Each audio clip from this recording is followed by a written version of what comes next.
It's no secret that GTA Online is on its way out the door, with GTA 6 hopefully releasing later next year. GTA Online has just released the new update, Bottom Dollar Bounties, which introduces another business for us to buy, etc., new characters, whatever. The topic of this video is why Rockstar is too little and too late with moving towards player-friendly choices, like better UI, like easier manageable garages, and so many other features that they've been adding over the past 3 years that would have been useful at the second year of this game's life cycle, not 8 to 10 years in when the game is finally on its way out. A logical explanation is that Rockstar with GTA Online was slowly losing players because of its lack of innovation when it came to its player friendliness and its actual update to the UI, making the UI simple to use, making snacks easy to use, body armor easy to equip. Instead of having to go through 3 different fucking menus in order to equip body armor, you can now just use it with 2 clicks of your controller or mouse and keyboard, right? Made it so much easier for players being able to equip all these things.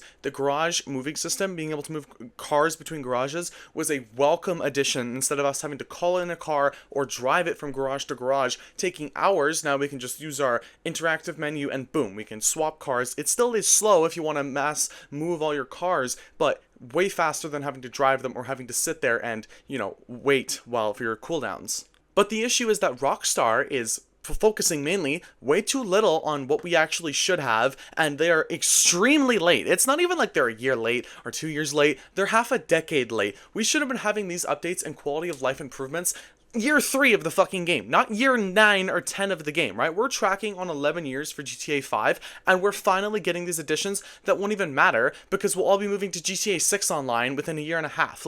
I honestly don't get why Rockstar is pushing for this unless they, of course, want to milk GTA 5 online for every fucking dime that it's worth before they release the next big blockbuster 2, 3, $10 billion fucking game that they're going to be releasing, because everyone knows they're going to be playing the story and then moving on to the online to see what it has to offer compared to GTA 5's counterpart. Now, what I feel like it's going to happen is this is kind of setting the stage for GTA 6's online interface. I have no doubt, and it would be very shocking if all of these features, like being able to equip body armor quickly, like being able to eat snacks quickly, like all of these different UI changes will be closer to what GTA 6's multiplayer UI is like. If that's what it is, and they're just giving it to us early in the face of GTA 5 Online, completely fair. I'd love to see it, and I'm excited to be able to use it at launch of a new online game instead of 10 years into a fucking live service game that is on its way out the door. So many quality of life features that could have been added years ago finally being added now, even with more features coming in like longer biker cell missions or solo players. So instead of them giving you 20 minutes for the fucking post-op missions, I don't know how long it is now, but it has to be better than 20 to 30 minutes with solo post-op missions, because we know for a fact doing that shit solo, even if you don't get blown up, is the longest, and you might not even get it done, because honestly, those fucking post-op vans are unbelievably slow. So instead of Rockstar, increasing the speed of the vehicles, they'd rather just give you more time for the mission, which makes complete sense because, if you're not going to get blown up, your session's friendly, or if you're in a lone public session, you'll be set. Or allowing us to sell our, vehicles, and not our vehicles, sorry, our businesses in invite-only lobbies. That took them 9 years to fucking add. Absolutely crazy. And then it took even longer. It took about 8 years for them to actually increase payouts on the original heists. And it's not even like the payouts for the original heists are any better. They all went 25% more money on Prison Break. Wow, okay, so instead of the 400k, we make 600k? Wow, holy shit, insane. These heists should all realistically, except Felisa, be breaking 800k to $1 million. I'm gonna be completely honest here. Especially for the GTA Online economy and what it is today, it's fucking bullshit. Everything is millions of dollars, and it's completely understandable because obviously you want to sell shark cards and all that shit. You're adding free updates to a paid game. It's completely fair. You're trying to make people play your game, buy shark cards. I get the monetization system around that. But then also locking all of these amazing quality of life features behind a paid subscription is even fucking worse. Putting things that we could have had for quality of life improvements behind a subscription, a 60 to 100 car garage. I don't know. There's one setting in the fucking menu that says claim your business's money or whatever that is. Well, hypothetically, what I'm thinking is, look, if I have a full cocaine lockup, can I just claim the money? Because that is broken.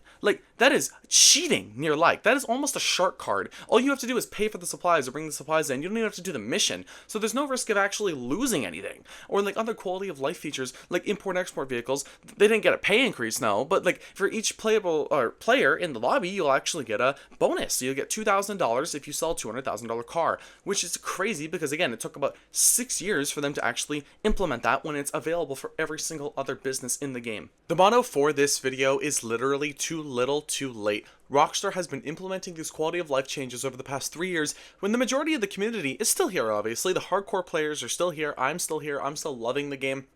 But the general public is gone. You've lost those players. And understandable, if you added these quality of life changes, I don't know, in like 2016 when Gunrunners was just coming out, or when the fucking Air Freight was coming out, Doomsday Heist was coming out, After Hours, in like literally 2018. We are running on almost a decade now since like the DLC like Gunrunners. We are 2 years off of having a 10-year anniversary of Gunrunners. I need to make that clear. Shit feels like it was yesterday. That is when the Oppressor was added to GTA Online. This shit's been out. Like, it's unbelievable, man. I was literally under the, like, bro, I was like 12 when that shit was out, my guy.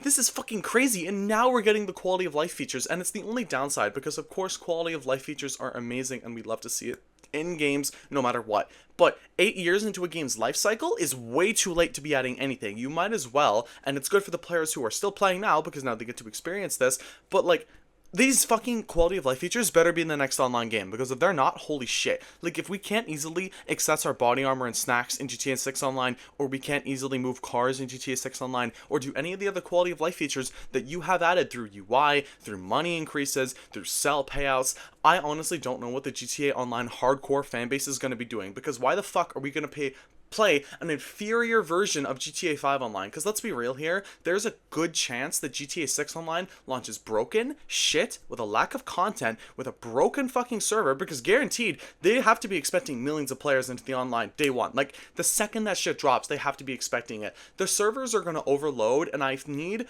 Rockstar to understand that they have to keep their shit together when it comes to the server cap. So, like, it's going to be a fucking huge launch, and if they release it without all the other quality of life features, it's gonna be fucking hell for that company. I mean, I have no doubt that the story mode of GTA 6 Online is gonna be fucking amazing, let's be honest. The online is probably also gonna be a lot of fun, but for that content shortage, man, they gotta keep it together, because if we don't have a solid content structure, all they realistically have to do is take what we have in GTA 5 Online and port it. They don't even have to make, like, literally what they have to do, cocaine lockup, meth lockup, like, import export, just repeat that into GTA 6 Online, and you have a winning fucking formula, and then add content over time. Like, it makes so much sense. And I really hope for GTA 6 Online as well, is if they do add quality of life features, like say increased payouts on heists, we get it maybe like, you know, 2 years, like 6 months to 2 years tops for payout increase, instead of what, we're running on 8 years now, 9 years since we got a fucking pay.